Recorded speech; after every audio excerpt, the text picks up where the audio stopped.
Ok, então, pessoal, vamos lá, então, a discussão sobre os nossos artigos sugeridos, então, que eu mandei para vocês aí. Vamos iniciar a discussão sobre o primeiro artigo postado lá, que é impressão tridimensional da construção civil, inovação no modo de construir. Tá dando para Artigo ver? de... Sim, sim. Sim, tá dando para ver, sim.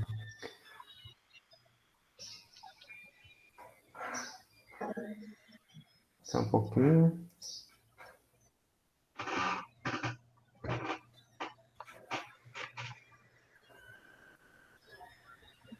Ok.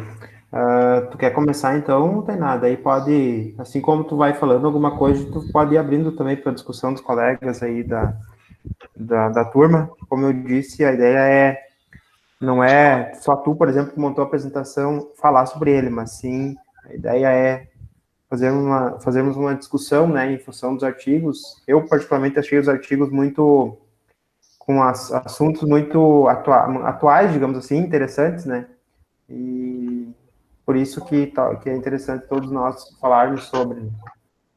Pode começar.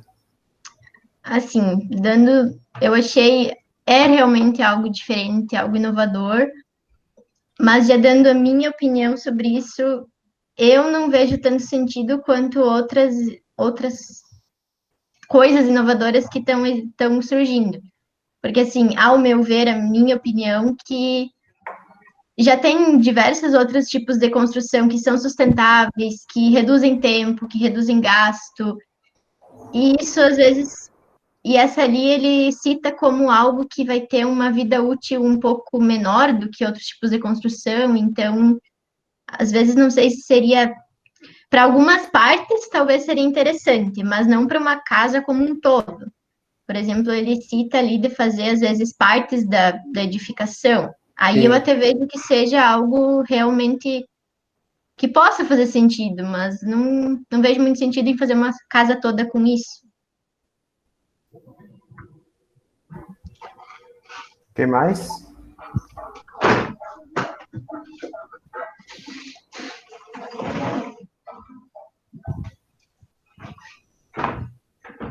Eu achei interessante, assim, tipo, mais a parte de, tipo, que eu achava que isso era uma coisa bem recente, né?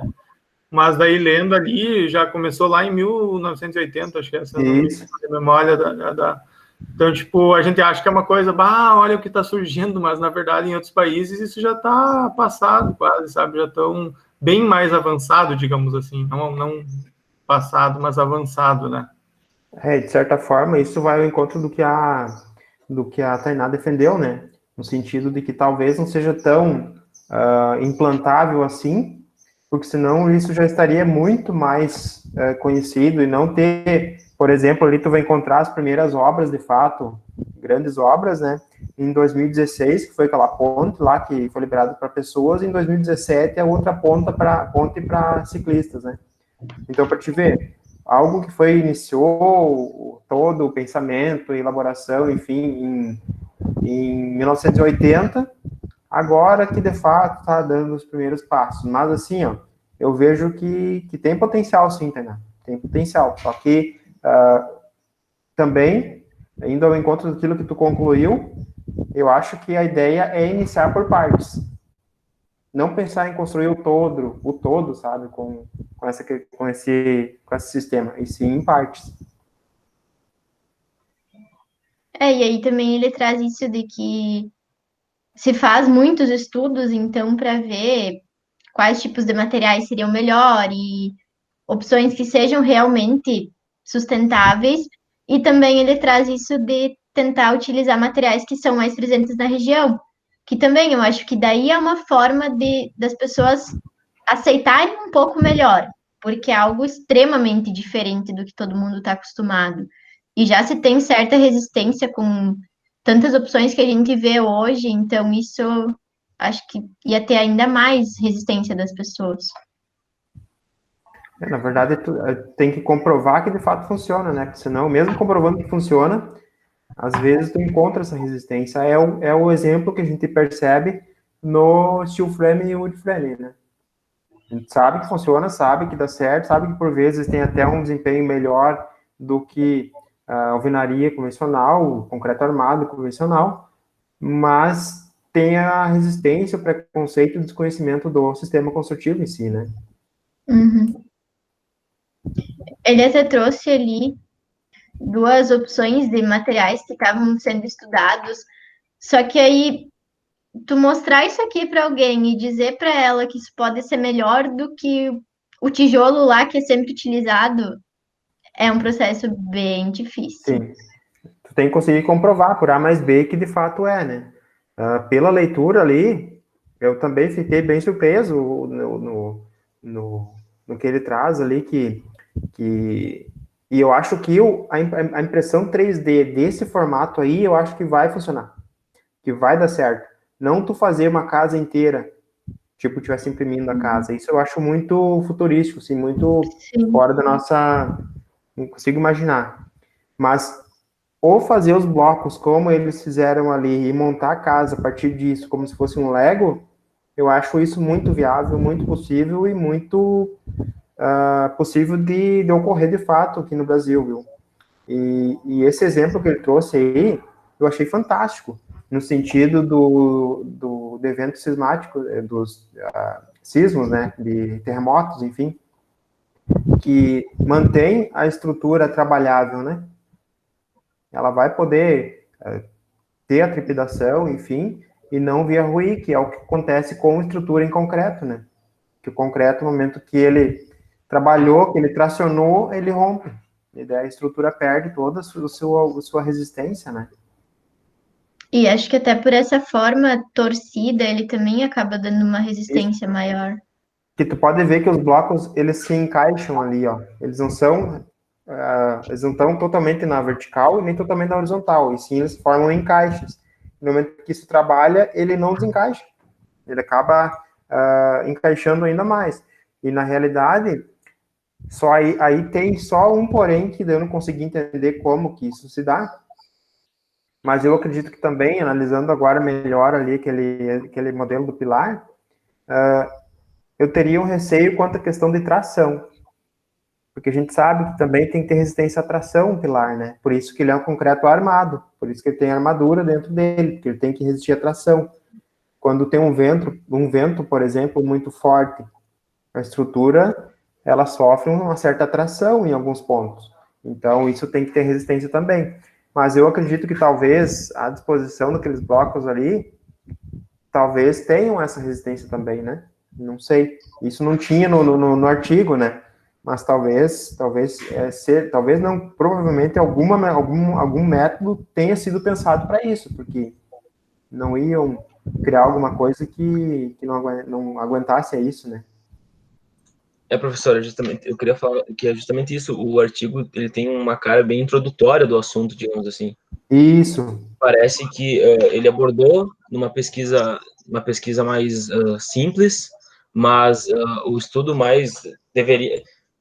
teria que ter um estudo mais avançado para, digamos, para poder dissertar melhor sobre, né? Principalmente esse a respeito da tração. Então, como o senhor estava comentando, esses aspectos mais técnicos, parece que não foi muito abordado, talvez não seja nem essa a intenção do artigo, né?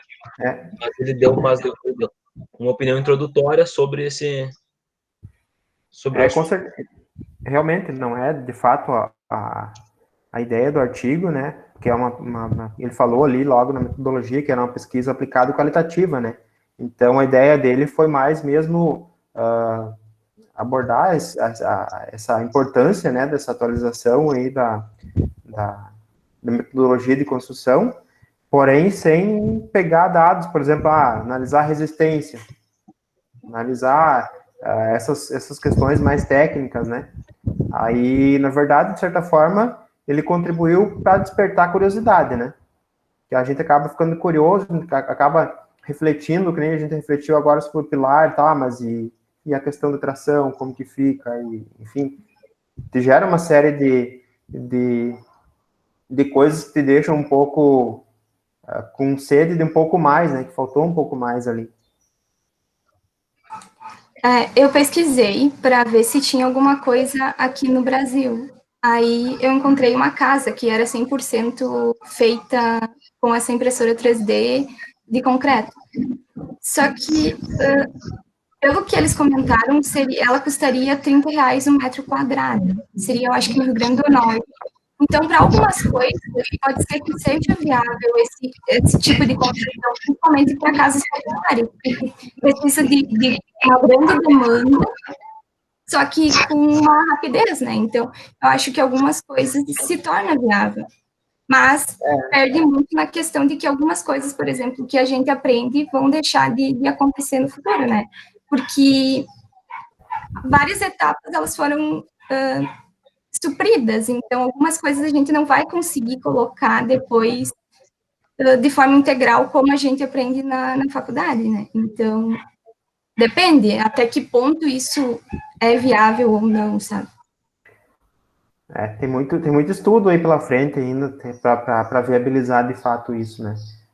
Eu tenho expectativa quanto a isso, mas, sabe, tem aquela análise que a Tainá fez ali, que não consigo acreditar que 100% da casa vai ser, das paredes, por exemplo, vai ser feito por essa impressora em obra, né? Mas eu acredito sim em peças. Professor, eu dei uma pesquisada também e eu encontrei muita coisa mais itinerante, assim, feita com impressora 3D. Não coisas muito fixas, mas muita coisa itinerante, que teria que ser tirada do lugar, feita com 3D. Do tipo tubo, viga, alguma coisa assim? Eu vi uma que eu acho que era um escritório itinerante, assim, que ele foi feito inteiro. Ah, tá, entendi. Uma peça, digamos assim, né? Sim, bem interessante. Em concreto?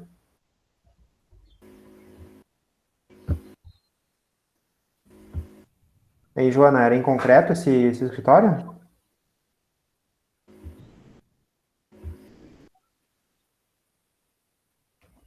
Acho que a Joana caiu.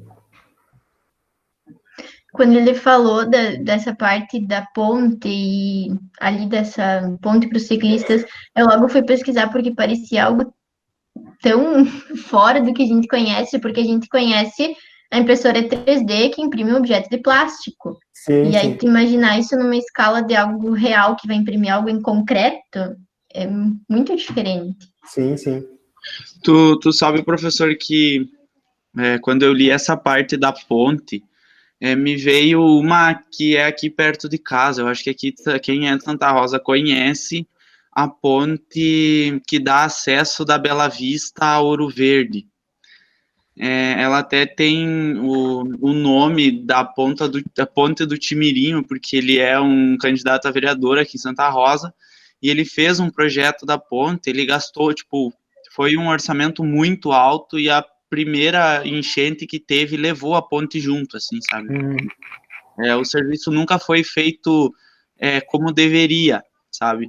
E aí eu pensei que de repente até seria viável, sabe? Fazer tipo algo assim em pontes pequenas que só serve de travessia de carros também, sabe? Porque, claro, ver toda aquela questão, atração, enfim, né? Toda a parte estrutural, ver se é possível, porque tem rios que são pequenininhos, assim, em cidades que precisa a travessia de um bairro para o outro, e aí poderia ser utilizado porque não é algo tão grande, né? Sim. Mas pelo que deu a entender ali, tem vídeos, inclusive, na internet, essa impressora que eles criaram é uma impressora com braço mecânico, inclusive fala isso no artigo, né? Então, não está muito relacionado ao tamanho, tipo, pode ser grande, com esse braço mecânico em cima de um trilho, por exemplo, esse exemplo de trilho de trem, por exemplo, ela correndo em cima do trilho, ela consegue fazer qualquer tamanho de elemento, enfim, de parede ou de ponte e tudo mais. Está mais relacionado mesmo à praticidade disso tudo, talvez.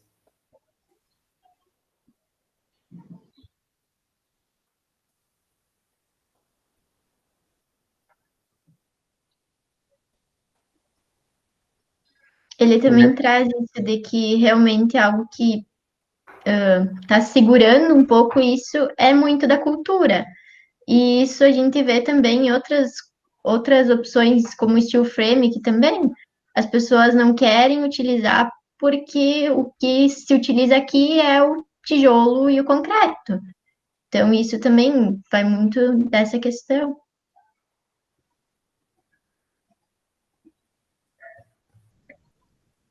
Alguém mais? Por isso, também acho que as arquitetos são mais viáveis para a nossa realidade, de começar a se acostumar a usar em pequena escala, para o pessoal ver que funciona e ir progredindo, digamos, e conhecendo melhor a técnica para dar essa maior confiança em relação a esse método construtivo e acabar propondo soluções maiores também. Isso é uma boa reflexão, Valentina, porque assim, dificilmente tu vai conseguir implantar uma obra grande, né, em um sistema inovador, em um sistema diferente. Nem vamos sair um pouco dessa seara da impressão 3D, porque é bem futurista mesmo, mas qualquer outra metodologia, um sistema construtivo ou um material de construção, né, que vocês venham usar que é fora do convencional, dificilmente vai conseguir implantar em uma grande obra. O ideal é, sim, que a gente comentou, a gente tentar pincelar um pouco de cada coisa em pequenas obras, ou tentar ir entrando nesse sentido, nesse mundo, né, de inovação, para conseguir provar que, de fato, aquilo funciona, né? Talvez testar mais isso em laboratório, para a gente que está dentro das instituições de ensino, né? Testar mais isso para conseguir comprovar que funciona. E outra, no momento que a gente consegue visualizar algo funcionando e conseguir entender o funcionamento daquilo, a gente vai ter mais argumentos também para conseguir vender, conseguir implantar isso, né? Por exemplo, quando você chegar num cliente lá, por exemplo, digamos que vocês queiram tentar vender o tijolo ecológico para a construção dele. E vocês não têm um amplo conhecimento, vocês não viram uma obra de fato construída em tijolo ecológico. E ele diz que não acha que não porque sei lá, ele chuta um motivo ali, tu não vai ter um contra-argumento para dizer o porquê que sim. Não, mas ele funciona, porque ele melhora tal coisa, isso, vai mais rápido, tem menos sujeira, porque eu vi uma obra em tal lugar assim, foi assim que aconteceu, né? Eu acho que sim, a implantação de alguma inovação na construção, ela vai ter que se dar por aí, aos poucos. Mas eu acho que também muito é por causa da mão de obra que a gente tem aqui. Tipo, no Brasil, até no geral, eu acho que é no outro artigo que ele comenta em relação a isso, de como isso gira na economia e acaba que gera muito mais emprego a gente tá num sistema convencional, né?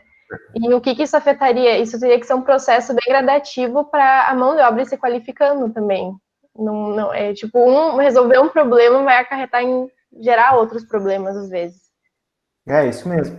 Isso é algo que é natural, né, da evolução das profissões, digamos assim, né?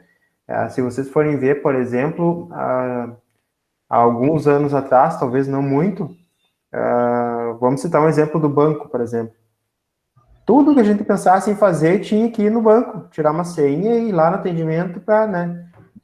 Hoje, eu não, falar bem a verdade, não lembro a última vez que eu fui no banco pro atendimento em um caixa, em uma mesa, enfim, lá para alguma coisa. A gente faz tudo pelo terminal de autoatendimento ou pelo celular. E aí, o que isso fez?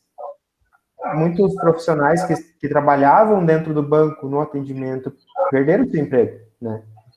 Eles tiveram talvez que se reciclar o seu conhecimento, enfim, e procurar outras áreas, ou talvez até mesmo dentro da própria tecnologia desses equipamentos, se reinserir no mercado. Isso realmente é algo que tende, né, a reduzir a mão de obra menos qualificada, digamos assim, e principalmente na construção civil, né?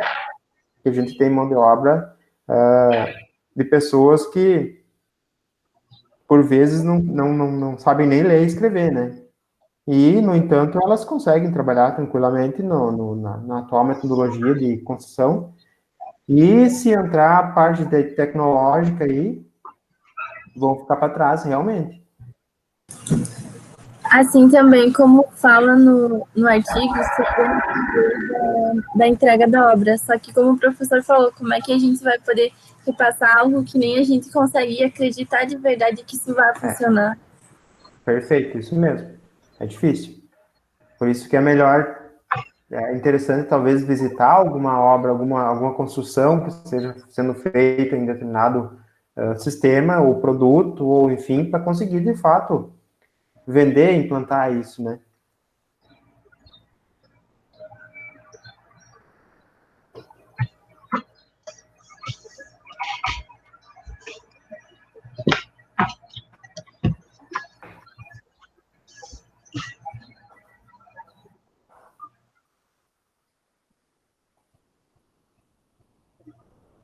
Alguém mais? Não sei se ela vai falar alguma coisa assim, do que eu achei interessante também dos asfaltos ali, né?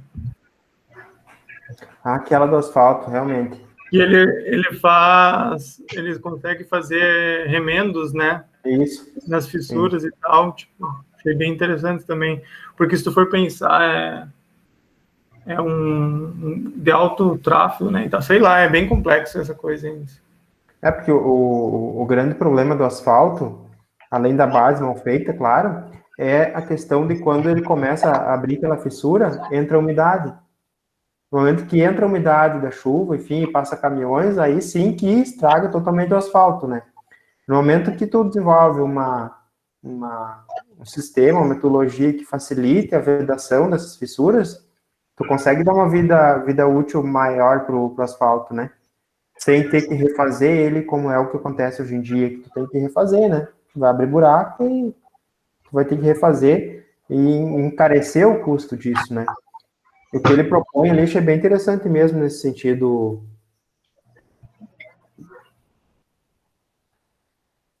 Sim, é bem interessante. Também achei, por isso me lembrei de falar.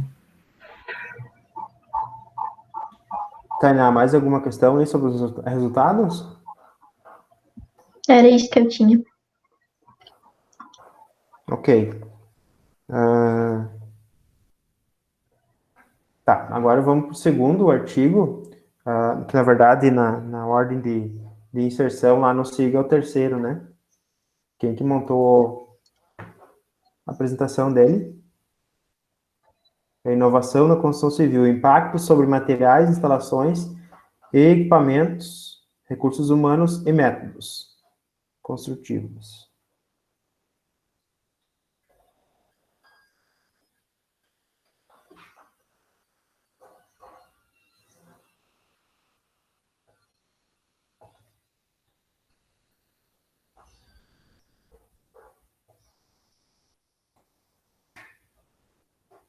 Ninguém montou nada de slide? Eu fiz um pouco desse também, só não sei se eu cheguei a terminar ele. Então, projeto que tu tem aí.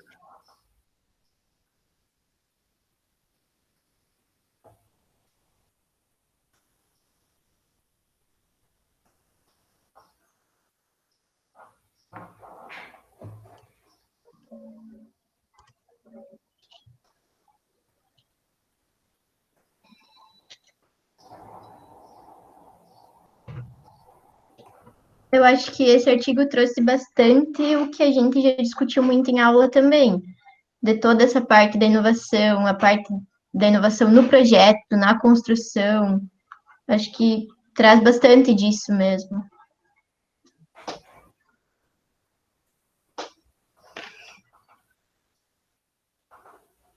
E ele também, ele cita muito que todo mundo considera importante que tenha mais tecnologia, né, em toda essa parte da construção, só que eu acho que o processo de ir buscar, de se adaptar a algo novo, não está ocorrendo tão fortemente assim, porque é comum, tem escritórios até que pensam, por que eu vou introduzir Revit ou algum outro programa um pouco que vai reduzir tempo, se eu consigo fazer obras de uma forma bem tranquila utilizando o AutoCAD. Então, Sim. acho que às vezes é isso que acontece também em processos de construção. Por que eu vou ir em busca de algo melhor se está funcionando tudo certo do jeito que está indo agora? Sempre fiz assim, né? E nunca caiu. meio que nesse sentido. Comodismo, né? Se acomoda. Até a própria questão que tratou de não se pensar a longo prazo. Muitas vezes a gente vê que de cara eu vou ter um custo maior e se tem esse pensamento de que para inovar, então eu vou ter que reduzir custos. Mas nem sempre é isso. No começo, às vezes, a gente vai gastar mais, principalmente pela própria preparação do pessoal que vai ter que se adaptar a algo novo. Então, vai acabar tendo gastos de todos os tipos, inclusive não só financeiro. No começo, a gente vai levar mais tempo até se adaptar a isso, mas futuramente vai acabar sendo vantajoso. E esse pensamento futuro que falta muitas vezes. E no artigo ele também fala que são novas oportunidades de emprego. Só que também, como a gente estava falando antes, muitas pessoas leigas que só começaram a fazer estruturas de casa sem nenhuma teoria vão ficando para trás. Isso vai gerar mais oportunidades, mas também vai acabar desempregando muita gente. Isso mesmo. Essa transição aí, digamos assim, ocorreu, digamos assim, na nossa área, ocorreu com a utilização do AutoCAD há um tempo atrás, né? O pessoal desenhava nas pranchas. Imagina o pessoal, tem imagem aí na internet que é fácil de encontrar um projeto de asfalto, por exemplo, que eles tinham que desenhar um negócio deitado em cima da prancha imensa, né? Que não tem escala que dê conta, né? E aí, de tu imaginar o pessoal que estava lá no nanquim ter que evoluir de maneira a aprender a utilizar o AutoCAD. Então, foi uma evolução para a época muito grande, né? E agora, a segunda revolução, digamos assim, nessa parte de projetos o 3D que vocês já estão habituados, só que um plus a mais, que é o BIM, né? Utilizar toda a capacidade que você tem da metodologia de agregar o orçamento, de agregar cronograma físico, financeiro, né? Entregar um projeto mais completo, né? Sabe, professor, que eu tive uma experiência, assim, quando eu fiz o meu estágio, quando eu estava no IFE fazendo ensino médio, porque lá era o quê? 2015, 2016, tava recém, né, tipo, digamos assim, o ramo moveleiro estava crescendo, né, no caso. E aí eu tive uma experiência que a mulher, que era a dona, que fazia os projetos, ela não usava o computador, porque ela era um pouco mais de idade e ela não tinha se acostumado, então ela fazia todos os desenhos na mão, ela tinha uma mesa de desenho na empresa, e aí ela passava para o estagiário, que no caso era eu, ou para o outro cara que mexia nos projetos, para passar tanto para o AutoCAD quanto para o AutoCAD não, porque as plantas delas era perfeita e ela passava aquela para o montador e sempre dava certo, sabe? Então, tipo, e tem muita coisa, assim, eu acho que ainda tá muito para crescer na parte de interiores, porque as pessoas, elas demoram muito para se adaptar, sabe? Então, tipo, quem se adapta primeiro vai ganhar mais primeiro. Mas eu acredito que é uma questão de tempo para logo tá, tipo, todo mundo usando plataforma BIM, por exemplo. Isso aí vai ter gente que vai ter que aprender na obrigação, viu? Lamento informar, porque, principalmente em obra governamental, já falei várias vezes para vocês, vai ser exigido, né? Então, tem gente que vai ter que aprender meio que na marra, e, enfim, que vai gostar, porque, de fato, é muito interessante essa ideia de tu ter tudo automatizado, tudo, quando tu ajusta alguma coisa, o restante se organiza. Por exemplo, foi uma loja me dá orçamento de móveis lá quando eu estava terminando a casa, eu não tinha terminado ainda. E aí, quando vocês vão ver quando vocês tiver a plaquinha de vocês, arquiteto, lá na frente da obra, na hora que a obra está tomando forma de casa, de fato, salta gente que faz móveis tudo quanto é lado, entregar cartão para vocês, ligar que quer fazer a cozinha, enfim. E aí foi um pessoal lá. Me encheram tanto o saco, eu disse, pode medir aí, faça o orçamento, vê quanto que dá. Foram lá, tiraram as medidas, ali um mês, mais ou menos, voltaram com o projeto, daí eu disse, não gostei do banheiro assim, é diferente do jeito que eu quero. Deles, não, vamos lá ver como é que tu quer. Daí conversamos como que era para ser, na hora ali ele mexeu no computador, no móvel, alterou as portas do jeito que eu queria, enfim.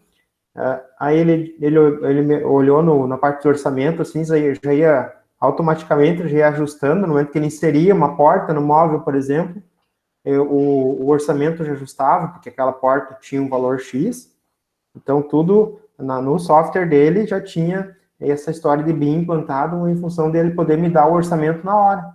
Então o orçamento que ele tinha na hora foi ajustado, simplesmente ele ajustando o projeto. E essa é a ideia também da edificação, né? E também, no momento que tu ajusta toda essa questão do orçamento, né, de materiais que vai, enfim.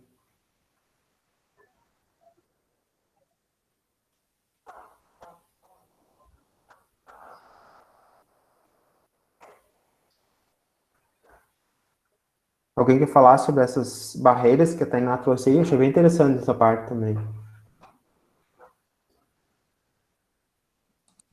Como ela colocou ali no slide, que ainda tem uma resistência por parte das empresas, eu acredito que seja, então, um grande entrave para que isso seja visto mais nas obras, né?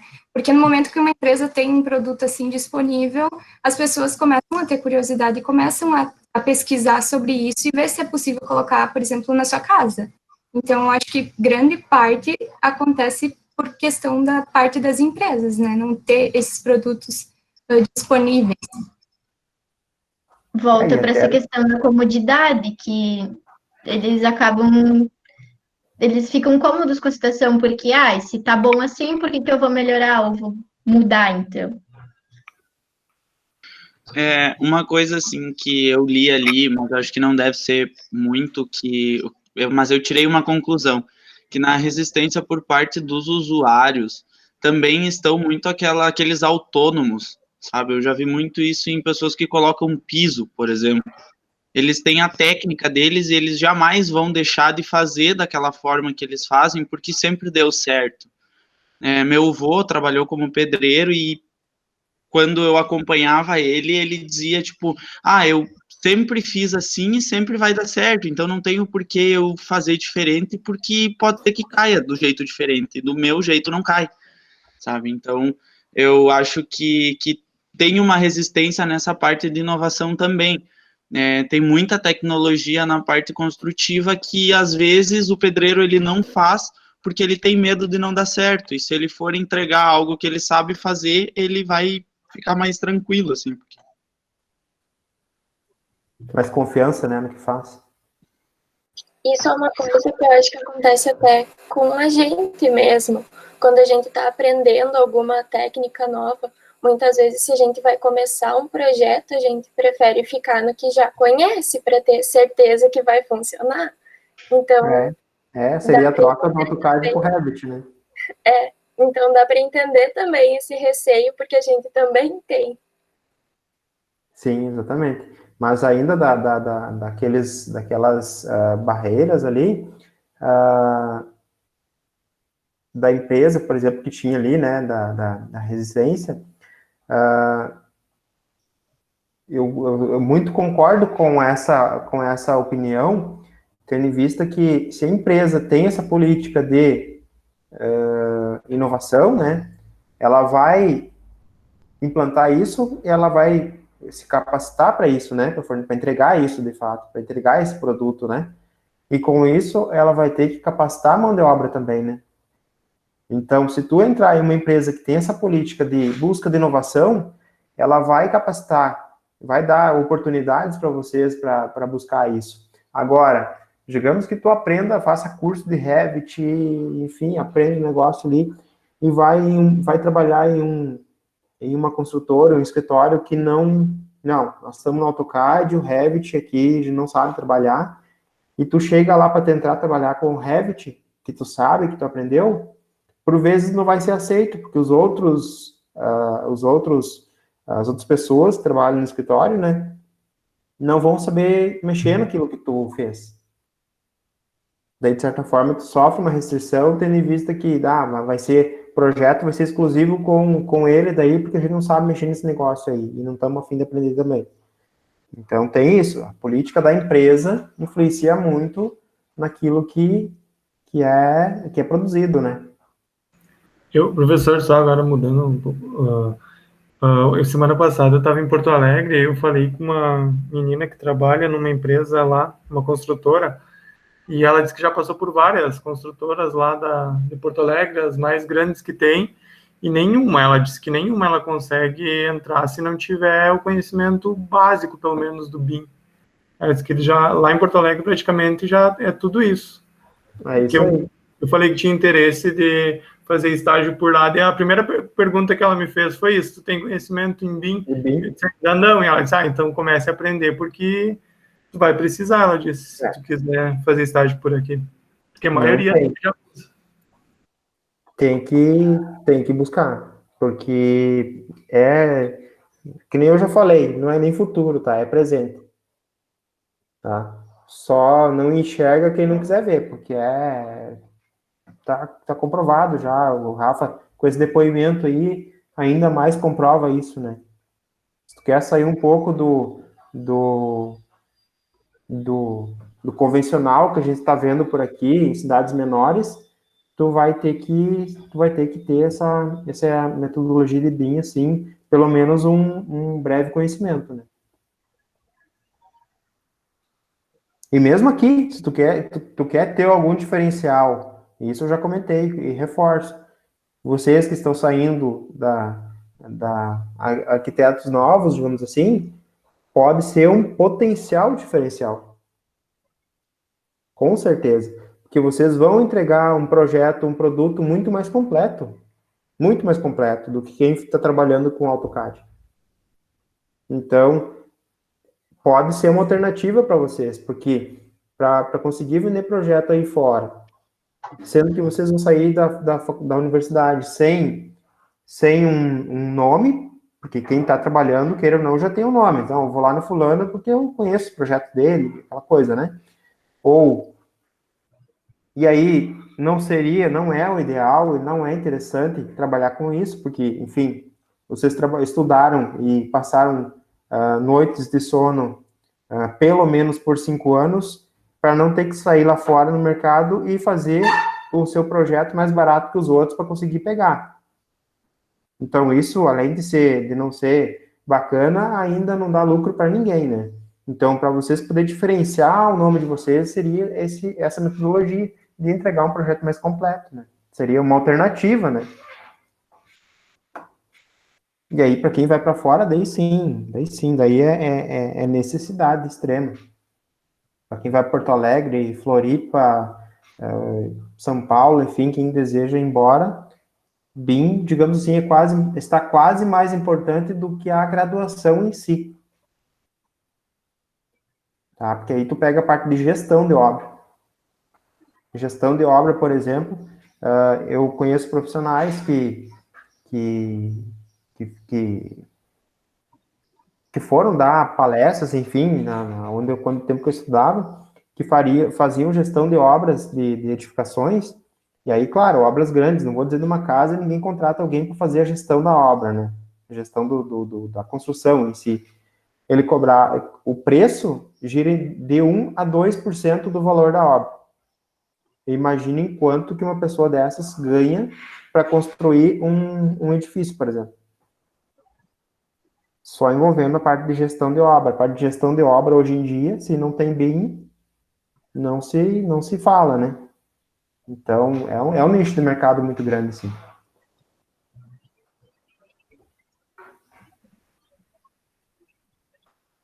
Tem mais?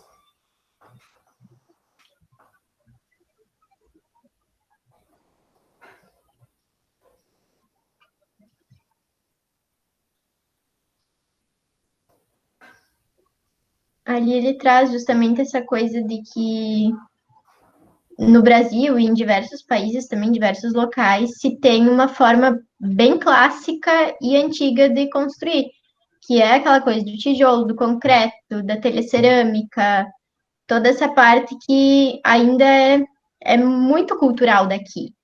E então essa transição para mudar um pouco, para achar soluções melhores, mais inovadoras, ela vai ser e já está sendo bastante lenta e trabalhosa.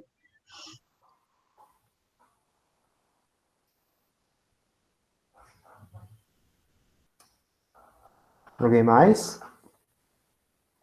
Eu achei interessante uma imagem, acho que é nesse artigo que ele traz a comparação dos profissionais trabalhando na obra, que teria então os pedreiros Sim. e serventes, e daí ele fala que com essa inovação acabaria por se ter mais máquinas do que as próprias pessoas ali, mas ao mesmo tempo se teriam também surgindo novas especializações, como o professor comentou, especialização na gestão, nessas questões. É ali que ele aborda a questão do possível aumento de desemprego dessa mão de obra mais desqualificada, digamos assim, né? Teria a mesma questão mas aí ele também traz a questão da empresa ter uma visão de quem são os melhores, os potenciais funcionários, digamos assim, que seja possível capacitar eles, por exemplo, para ser operador de um equipamento, né? Por exemplo, né? E ele evoluir também o seu trabalho, deixar de ser tanto braçal, né? Ele aborda Teria que ter uma conscientização da empresa de dar essa qualificação, né? Porque, como a gente estava comentando antes, muitas pessoas acabam trabalhando nessa área por ter uma renda menor e não teriam, por si só, a condição, digamos, de fazer um curso, uma especialização. Teria que partir algo da empresa mesmo. Exatamente.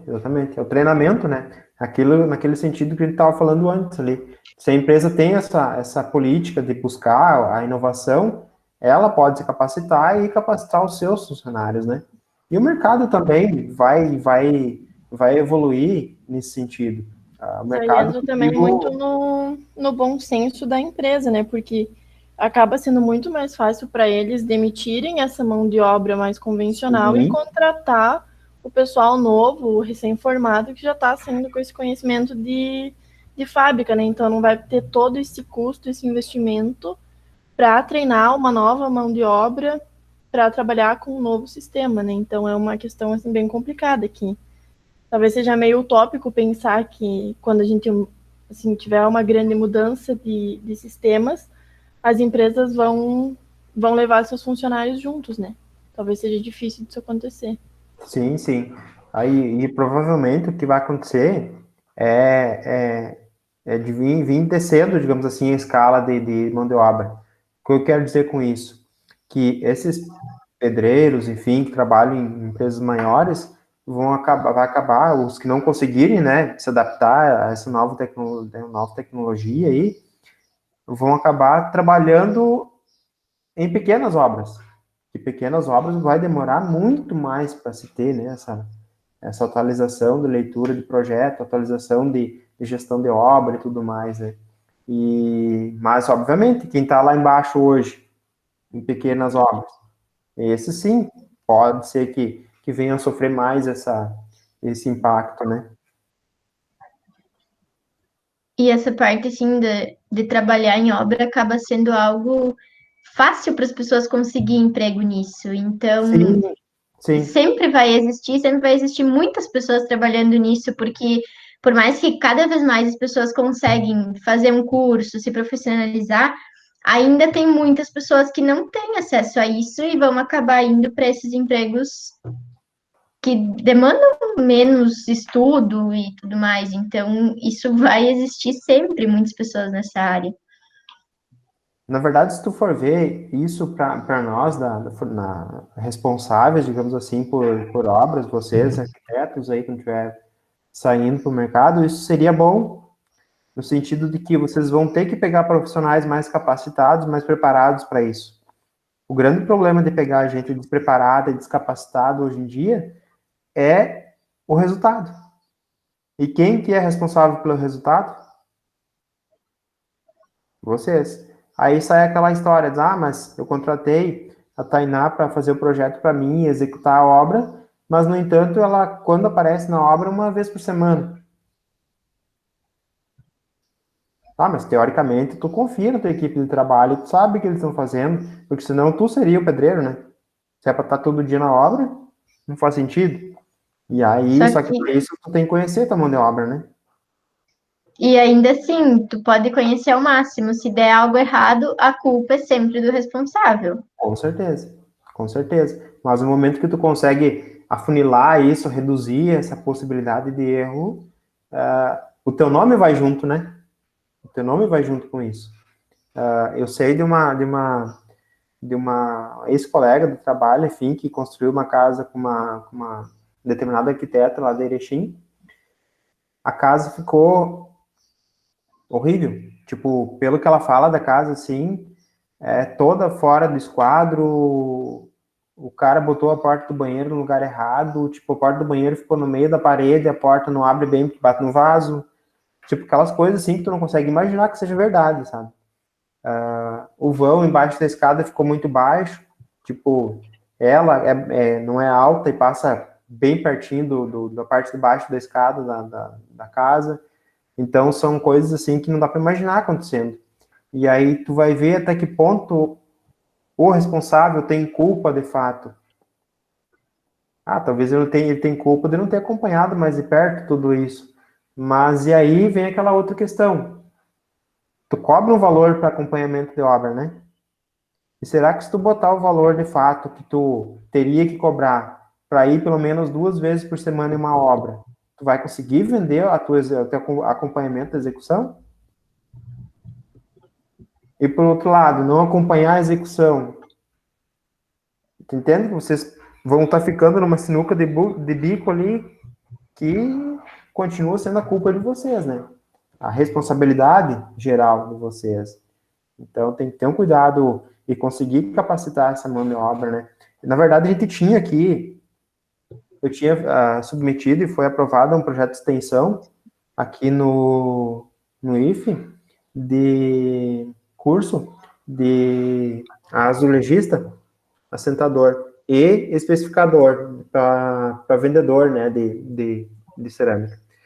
Só que aí, né, em função da pandemia, imagina que público que a gente ia conseguir atingir de azulejista pela internet.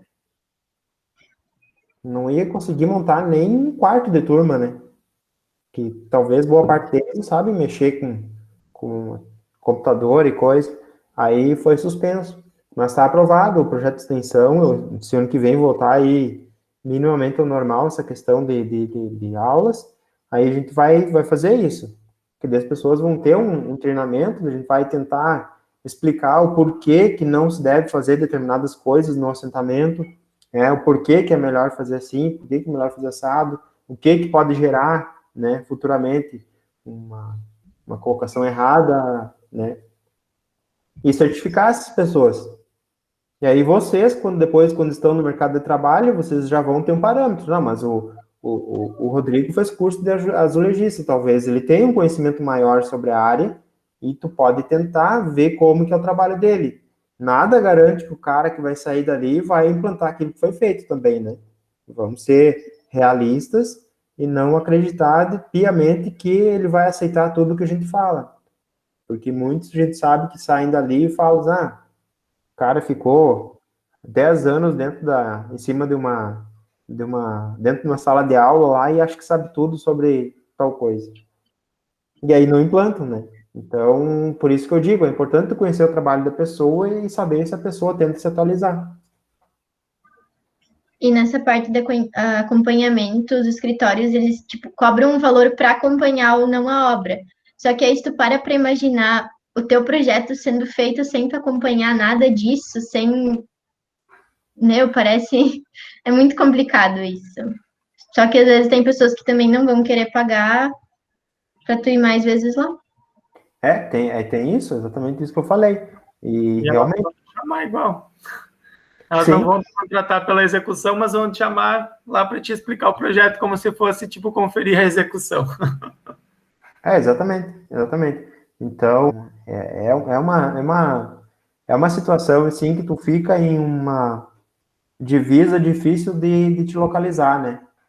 Porque nem tu disse, né, Tainá? Tu faz um projeto, pensa, né, o projeto, é tua responsabilidade aquele projeto, né?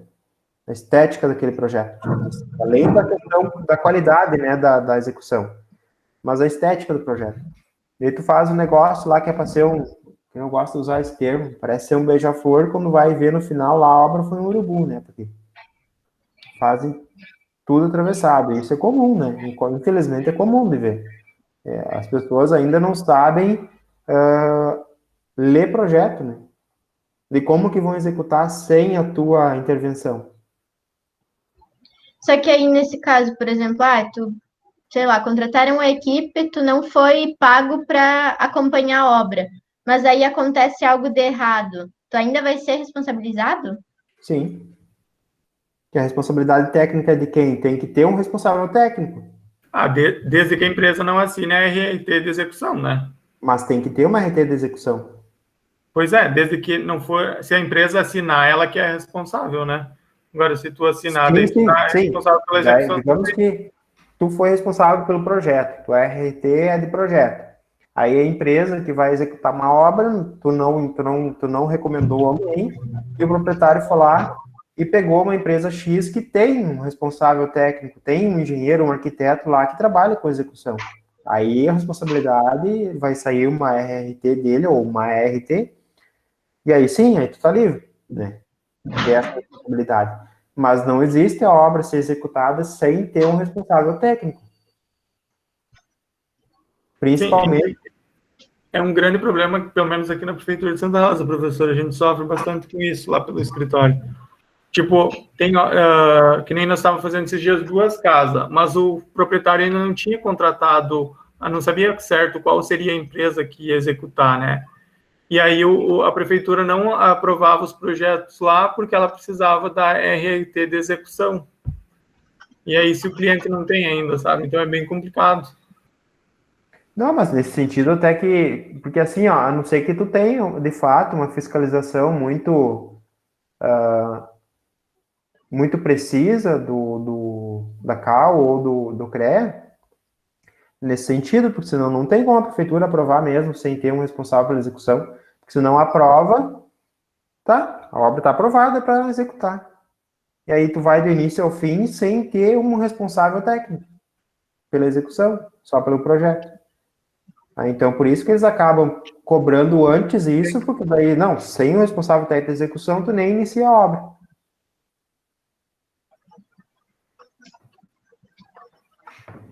E o CREA, por exemplo, não tem fiscalização tão de perto assim. O CAL sei que é muito mais atuante, desde a da parte de ensino e tudo mais, nem se compara, mas o CREA, eu achava que era uma coisa muito diferente, tá? Mas, ao meu ver, deixa muito a desejar nesse sentido.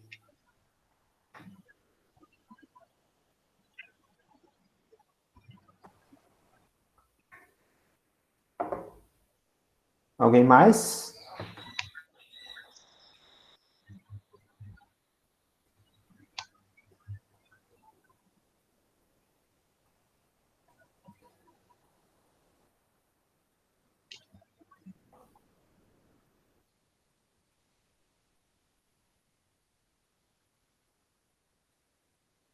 Ele fala, inclusive, ali também, né, sobre os produtos e construções, né, que tiveram, que foram introduzidas, né, no Brasil aí nos últimos 10 anos, né, e de fato tem muita coisa que a gente já tá, até parou para pensar, não, mas faz só 10 anos isso, tipo, parece que faz muito mais, né, e tem outras coisas que a gente nem sabe o que é, né, por outro lado.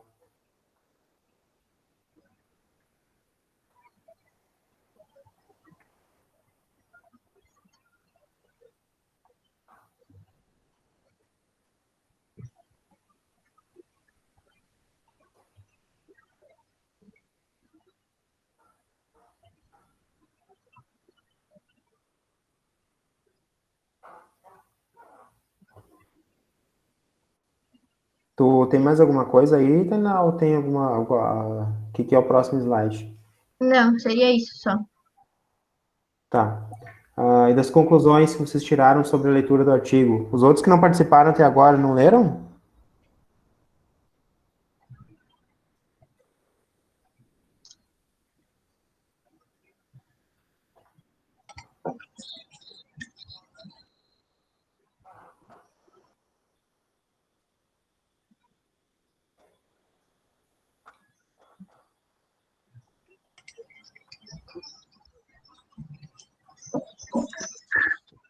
Eu estava pensando aqui, eu comecei a fazer desenho de móveis lá em 94, quando era um caderninho e uma prancheta e uma lapiseira, e daí usava as canetinhas para colorir um pouco, né? Uhum. E tu enviava por fax. Passou por inovação, então, total, fax Por fax. E caneta. E aí tinha um problema, que tinha uma marca de fax que ela espelhava, né? Então invertia, daí eu tinha que cuidar muitas vezes, não me lembro se era Sharp, eu acho que era a marca do tal do fax, e às vezes eu estava na casa de um cliente, eu tenho fax aqui, porque móveis de gramado, na época, tudo de madeira de lei, e só para entender como as coisas vão evoluindo, né? Sabe que eu me lembro de um quarto que eu fiz o desenho, né? O que eu fazia? Eu vendia os móveis, eu desenhava, fazia a perspectiva, daí desenhava cada módulo, né? Uma planta baixa e um perfil dele. E enviava. Eu me lembro de um quarto que eu vendi, que era de louro frejol, eu fazia o desenho, enviava, depois eles mandavam o material e eu montava na casa do cliente. Na época eu fiz a conta, dava o valor de 3 Uno 0 quilômetro. Meu senhor amado. Então, hoje isso, vamos dizer, 150 mil reais, né? Só que uma coisa enorme. Então, hoje não tem mais ninguém que trabalha assim, sem estar usando um software. Quer dizer, tem quem trabalha, né? Por exemplo, no meu ramo, assim, que eu faço móveis, faço pergolado. Eu até agora aqui, eu não tinha me pronunciado ainda, porque um cliente estava me pedindo com urgência um desenho do projeto para ele aprovar. Eu até vou mostrar, porque aí tem muitos clientes que dizem assim, não, Rafael, nem que seja mais caro fazer contigo, mas eu sei como vai ficar. É o valor agregado da mão de obra, né? Isso, olha Aí que só. a gente sempre fala. Na verdade, o cliente tem lá uma parede, dá para enxergar o meu mouse? Sim, sim. Né, e uma abertura, né, nessa parede que ela quer fazer uma bancada.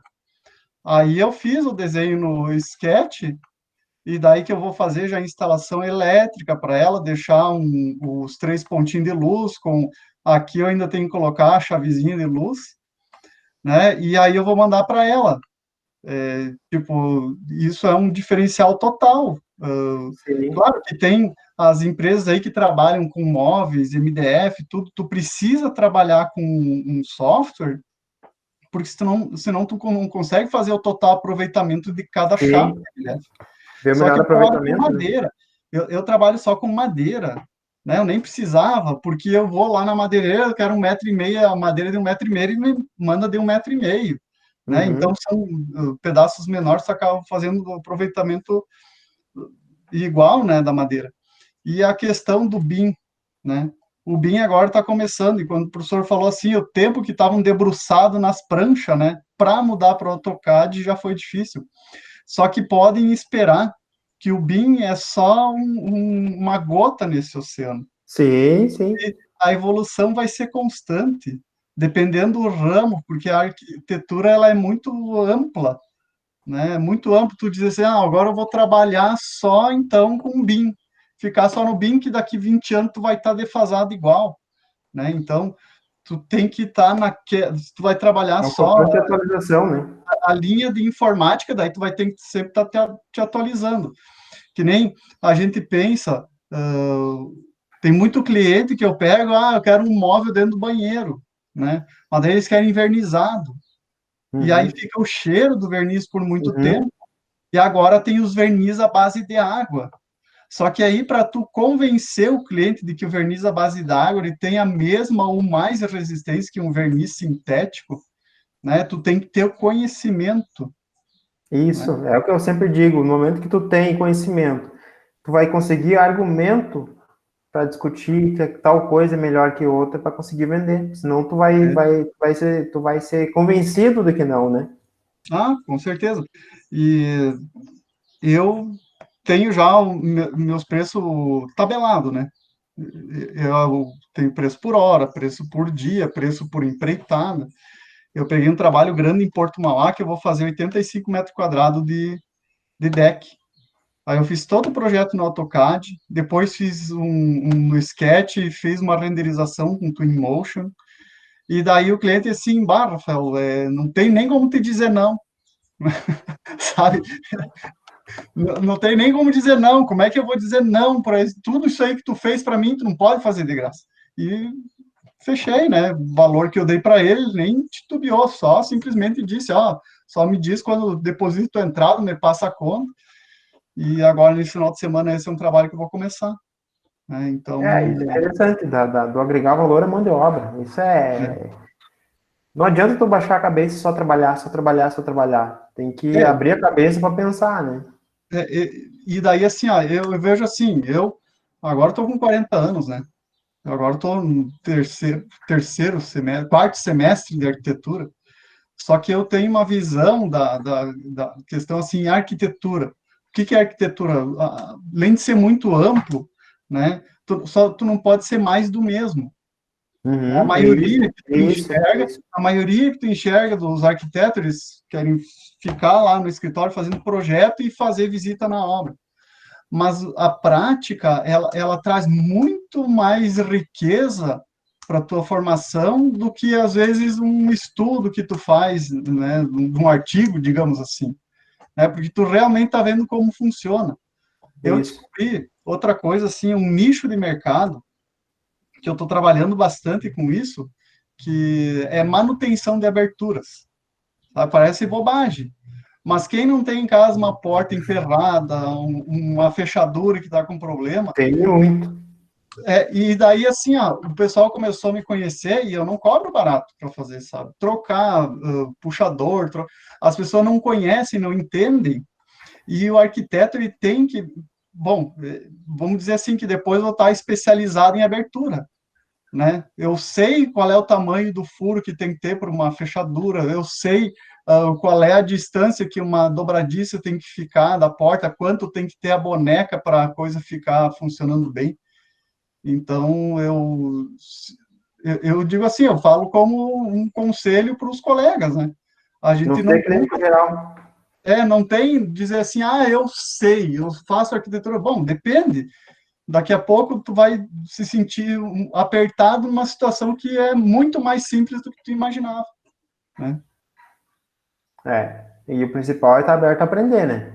Isso é primordial. E por vezes tu vai, de fato, não tem como dizer não, por vezes tu vai aprender com o pedreiro. Com certeza. Vai aprender muita coisa, e não adianta, é isso mesmo. Tu não nasceu... Tu não trabalhou, de fato, na mão de obra, no chão de fábrica, vamos chamar assim, para saber esse tipo de coisa que, por vezes, é importante para a tua profissão. Eu escutei uma coisa muito interessante e totalmente concordo com aquilo, e, de fato, tu agora falou, algo que veio ao encontro disso, uma live que teve com alguns arquitetos, agora, naquele tempo que a gente estava lá sem aulas, né? Eu não lembro qual deles que falou que ele demorou mais para se formar porque ele optou por fazer estágio. Ele teve que fazer um estágio mais focado, de fato, fazer o estágio, sabe? E aí ele demorou para se formar. Porque, cá entre nós, é difícil fazer um estágio muito prolongado em uma faculdade de arquitetura, onde tu tem projetos integrados que te consomem boa parte do tempo, onde tu tem outras disciplinas, a exemplo de sistemas que absorve boa parte do tempo para estudar, para passar, enfim, e fazer um estágio, né, como deve ser feito. E aí ele disse que demorou mais, ele disse que aquilo foi muito enriquecedor para ele, porque ele, de fato, aprendeu muita coisa lá na obra que ele não aprenderia em um estágio de, eu não sei quantas horas que é o estágio de vocês, eu não lembro assim de cabeça, mas é muito pouco, se tu for ver. É importante tu ter esse know-how de conhecimento de obra, né?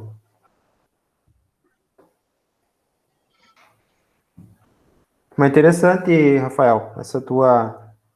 Quando voltar nas aulas aí, vamos marcar uma conversa aí do tempo da prancheta para passar para o AutoCAD, como que foi esse sufoco para ti? Fiquei curioso. Na verdade, agora que eu comecei, né, a mexer com software, antes eu fazia tudo nas perspectivas, à mão. Eu fiz meus móveis da cozinha, do tempo que eu morava no apartamento lá em Erechim, ainda não fiz quando mudei para casa. Um amigo meu que faz móveis lá em Erechim, e ele tem tudo no papel. Ele pega o lápis ali, desenha em perspectiva, o desenho dele é um troço legal, fica bem visível, assim. E aí eu perguntei, mas quem sabe tu muda pelo menos para um SketchUp, ou enfim, tem outros, tem o ProMob, né, que é outro que o pessoal usa para móveis. Daí eu disse, cara, eu sou muito ruim de computador, não consigo me ver fazendo isso daí. Eu até já pedi para minha esposa para fazer o curso. Eu pago o curso para ela fazer, enfim, para aprender a mexer nisso daí, e ela faria para mim, mas ela não quer, porque enfim, ela não tinha nada, ela trabalhava no banco, não tinha nada que ver com isso, né? E ele na verdade, ele não optou por se atualizar, né? Porque, enfim, qualquer um aprende a mexer no programa. É só fazer um curso e insistir nisso, né? Mas é uma chavezinha, sabe? É uma chavezinha que tu tá lá. Até teve o tempo que eu estava no EMAL, até não é uma discussão acalorada, mas uma conversa com o professor Juliano, que eu disse, eu não sei se, né, eu estava tão bem fazendo os desenhos à mão, até me lasquei agora nesse projeto 2, que eu quis fazer tudo à mão o projeto, todo mundo fez no AutoCAD, todo mundo conseguiu entregar no prazo, eu demorei mais para entregar e acabei reprovando, mas enfim, né, são aprendizados. Mas é aquela chavezinha que tu tem que virar, dizer, não, agora eu vou me focar nisso, porque não adianta eu querer caminhar que nem os Neandertal se eu estou vivendo num tempo contemporâneo. Isso, então, tem que evoluir, não adianta. Isso aí. Ok, gostei bastante da discussão aí, da reflexão que gerou o artigo. O próximo artigo, alguém fez algum slide?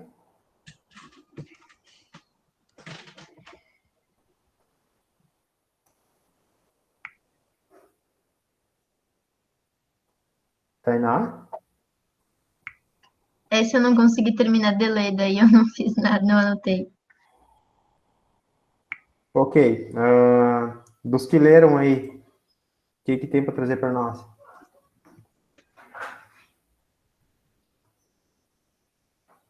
Eu acho que de todos os artigos, talvez esse seja o que a gente consiga aproximar mais da nossa situação agora e o que talvez seja mais fácil de implementar essas mudanças. Que eu acredito que essa mudança que a gente tanto fala não vai ser assim da noite para o dia, a gente imprimindo casas 3D.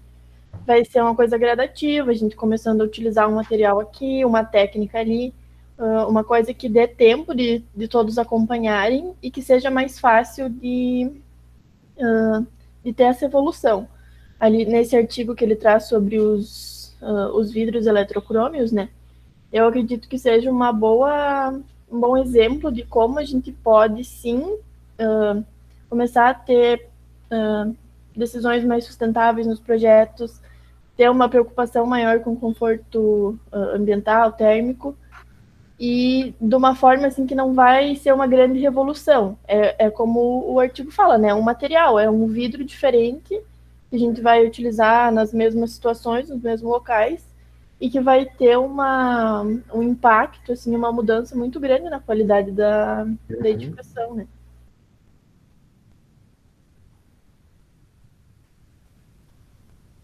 Apesar de que eu não sei, pelo que eu estava olhando nos resultados, eu acho que esse vidro ele acabaria se enquadrando mais em situações de climas muito quentes, né? Tipo, que nem ele deu o exemplo de mais lá para o norte, que aqui no sul, acho que era no Rio Grande do Sul, aquela cidade do exemplo dele. Camaquã. Camaquã. Acabou que o resultado prejudicou um pouco no inverno, né? Então, ficaria meio que elas por elas, né? No verão até ajudaria, e no inverno acabaria prejudicando. Então, assim, ainda é aquela coisa, claro que uma inovação é ótimo, né? Mas quem tem que seria bom, né? Porque quem sabe para nossa região não seria tão bom quanto para outras regiões, né? Que nem lá para o norte, nordeste. Esse eu achei um ponto bem legal desse artigo, na verdade, da gente ver que, principalmente no Brasil, né? A gente mora num país muito extenso, muito grande, e o que funciona aqui não funciona lá. Então, eu achei bem interessante essa coisa de, se a gente for realmente fazer um estudo, um experimento, a gente considerar outras variáveis, né? Que é como a Andressa disse, num lugar de clima mais intenso, no norte, ele teve um desempenho bem melhor. Então, achei interessante essa questão de fazer vários testes. Até a própria comparação entre as fachadas que ele traz também, né? Sendo que a gente consegue ver que tem fachadas que até lá no norte, por exemplo, não seria tão viável quanto em outras de utilizar ele. É por isso da importância do conhecimento daquilo que se faz, né? E até a questão de que ele comentou assim, é que muitas vezes nem é necessário, então, que nem aqui no sul, colocar um vidro desse tipo, né? Às vezes só tu posicionar a janela no lugar certo já resolveria, né? Exatamente isso. E daí tu tá indo de acordo com a questão do prezar pelo desempenho, né? E redução do consumo, porque se tu for ver, um simples conhecimento de posicionamento de fachada, quanto que vai te economizar vai tornar a tua edificação mais eficiente energeticamente e mais confortável também na questão de desempenho. Então, não é nada que vai exigir elevados custos de implantação, como, digamos, uma automação ou coisa parecida. E sim, é só mesmo o conhecimento de vocês, né?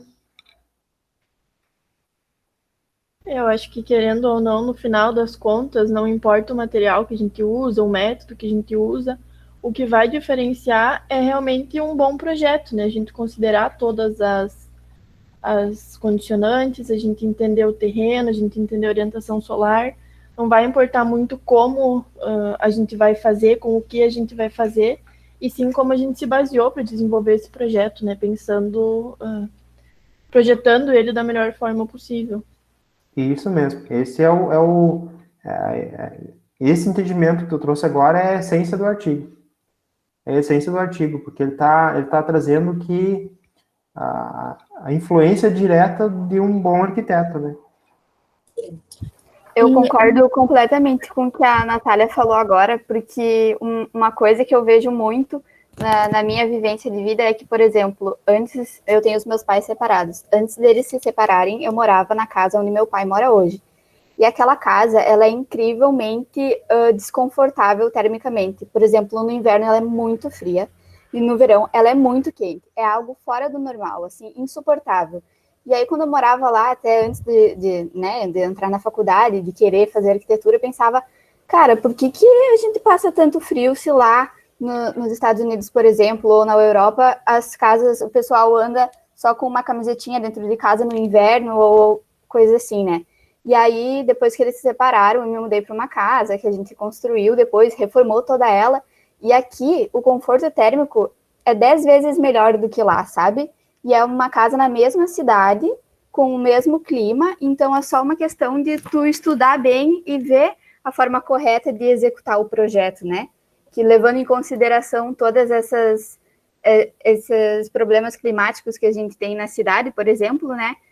Assim, parece que eu tô em outra cidade. E aqui, na casa que eu moro hoje, eu não passo frio no inverno, sabe?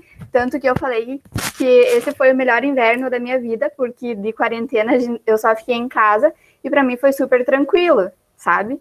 Então é uma coisa que eu concordo muito com isso da gente fazer o melhor dentro das nossas possibilidades.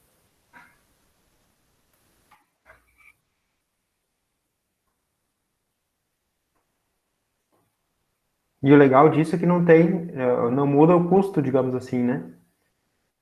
Como eu já falei, não precisa Exato, fazer... não tem nenhum material fora do normal, nenhuma solução mirabolante, é mais prestar atenção no que realmente importa, né? No conforto do usuário que vai estar aproveitando Exatamente. O projeto que a gente vai estar executando. Exatamente. E aí entra naquela história, que assim, ó, tu, quando vai construir tua casa, tu vai ter indiferente dela ser boa, dela ser bem projetada, de maneira que eu consiga um bom desempenho térmico e acústico, enfim, e o custo dela para construir vai ser praticamente o mesmo, tá? E aí entra aquele problema de que o sonho, muitas vezes, de quem quer construir a casa e contrata uma mão de obra ruim, contrata um arquiteto ruim, que bota o estagiário simplesmente desenhar lá para vender o projeto e ponto final, não analisa o que está fazendo, acaba se tornando um pesadelo, né? Porque uma casa teve lá o seu investimento para construir tanto a casa que tu falou que tu morava antes, que era fria, quanto essa que tu foi morar agora, que é melhor, né? Tem um melhor conforto térmico. Por vezes, o custo para construir duas casas, digamos que elas sejam iguais, só que uma é melhor no conceito de desempenho do que a outra, é o mesmo. E aí, por isso que eu digo que muitas vezes o sonho da casa própria se torna um pesadelo porque tu construiu um negócio que não te agrada, que não era aquilo que tu sonhava. E pode ocorrer. Infelizmente, pode ocorrer. Por isso a importância talvez até de vocês mesmos, enquanto arquitetos, tá? Se cobrar quanto a isso. Será que eu estou conseguindo fazer o melhor de mim nesse projeto? Será que eu não estou? O que eu posso melhorar? O que eu posso, como o Rafael estava falando, no que eu posso me atualizar agora nessa caminhada, né? E também... Nayara, pode falar. A gente tem conhecimento também de alguns arquitetos que, por serem os arquitetos, e em questão do resto da equipe, às vezes até falta a ética e o respeito, porque eu sou arquiteto e, por exemplo, a gente aprende muita teoria, né? Mas a nossa equipe, por exemplo, pedreiros, sabem a prática, então tem muitos que não unem isso e acabam também. Não adianta a gente ter a melhor teoria e não saber executar na prática, e não ter uma equipe que vá fazer funcionar também. Exato, por isso que eu comentei que em muitas situações tu vai aprender com o pedreiro, com certeza.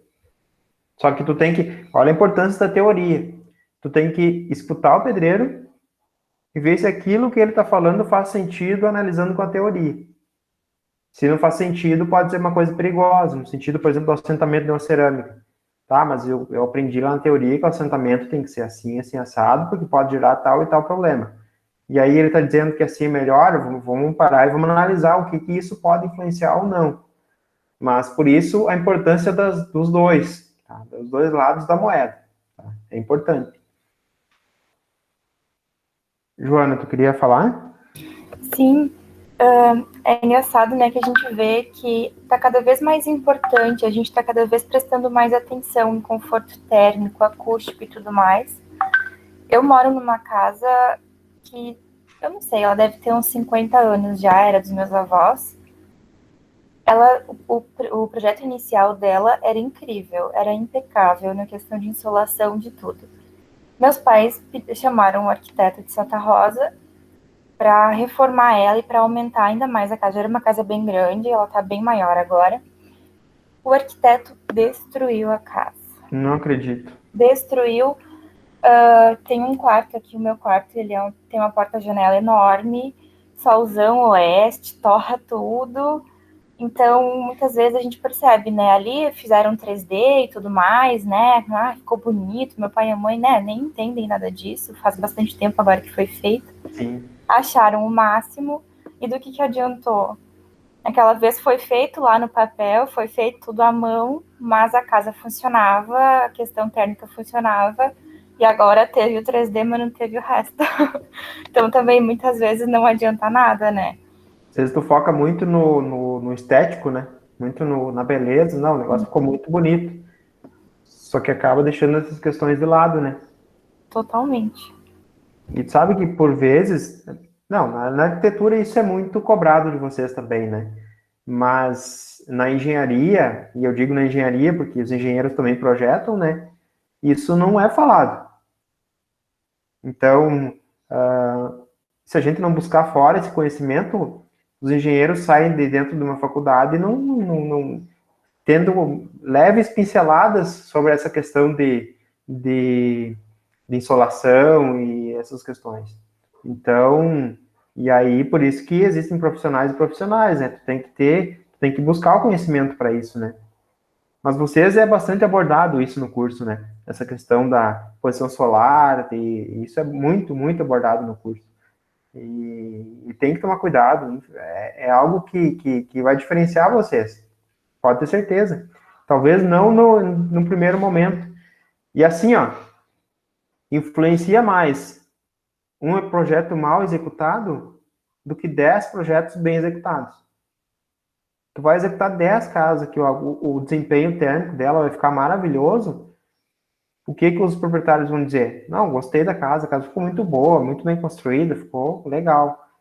Quem que projetou? Não, foi fulana. Tá, ok. Agora inventa de ficar ruim a casa. Aí entra naquilo que a Joana falou, a arquiteta foi lá e me estragou a casa que era boa. É nesse sentido que é prejudicial algo mal feito, né? E ter a autocrítica de entender que não ficou legal e tentar refazer de novo aquele projeto.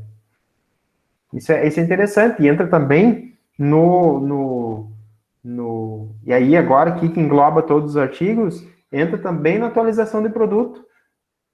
Não é só na mão de obra, atualização dos produtos também. Tu consegue um produto inovador com preço adequado, que consiga melhorar um pouco tanto o conforto térmico quanto o conforto acústico, por exemplo, e não onerar a obra da pessoa? Bom, consigo. É comprovado que isso funciona? Sim. Então, por que não tentar vender isso? E aí entra naquilo que o Rafael também estava comentando, de conhecer o resultado do produto para ter argumento. Se tu não tem argumento, o pedreiro te derruba, dizendo que não é para executar aquilo porque lá é coisa do arquiteto. E vocês vão escutar muito disso. Não faz assim, que isso é coisa do arquiteto. Ou, não precisa botar esse pilar aí, que isso é coisa de engenheiro maluco. Pode tirar esse pilar aí, não precisa botar, vamos fazer sem. E é nesse sentido que às vezes as coisas vão, por falta de argumento da gente. De conseguir defender a nossa ideia, de conseguir defender o porquê de usar tal sistema construtivo ou não usar outro.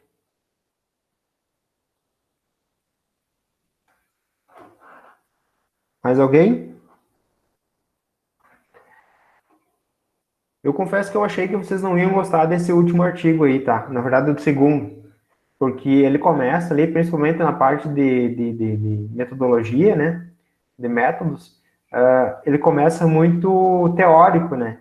Ele começa explicando o software, ele começa explicando o modelo e vai lá nos resultados, daí ele abre. Não, agora a gente consegue respirar aqui, porque ele estava muito conceitual, assim, né?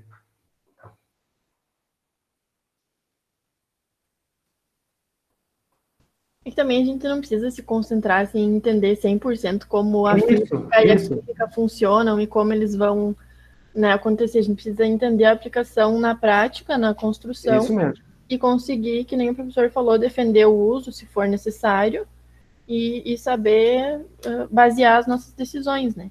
Isso. E por que aqueles resultados ali foram positivos, né? Apesar do ouvido ser uma coisa interessante, ser uma coisa cara, enfim. Por que não foi tão positivo que em Camaquã, como ele foi lá em Manaus, se eu não me engano, né? Que tu bem defendeu ali o porquê.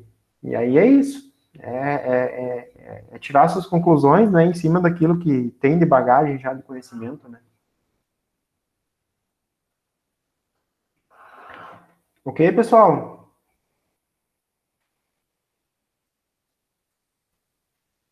Dúvidas? Podem mandar um e-mail, enfim, e a gente vai conversando. Por hoje era isso. Gostei bastante das discussões aí e vamos conversando, tá bom? Ok? Até mais, então. Tchau, tchau. Ok, tchau, tchau. Tchau, até. Semana que vem, Tchau. né, professor?